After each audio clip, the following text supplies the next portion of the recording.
So over here you can see that I have an image, and what you can do with this image is easily turn it into a black and white by using the guided mode right here. So I'm going to go around onto the guided mode for this, and under the color tab right here you can see that these are the different options. But if I were to go to black and white, then you can see that this is what you have, and the first option that you see is black and white. So if I were to go around and click, then this is what you have, as you can see. So you can go around over here and select a black and white preset, and there are different black and white presets that you can select right here. It's just not one type of black and white that you're supposed to select.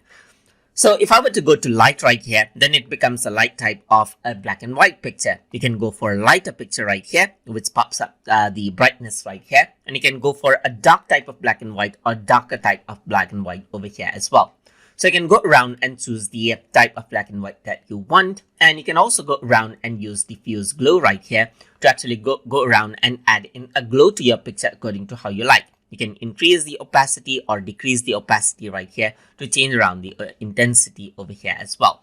So that is what you have, and you can see that you can go around and then click and drag around right here. So let me just go around and increase up the opacity, work around with size, and you can see that you can paint around the area that you want the diffuse glow.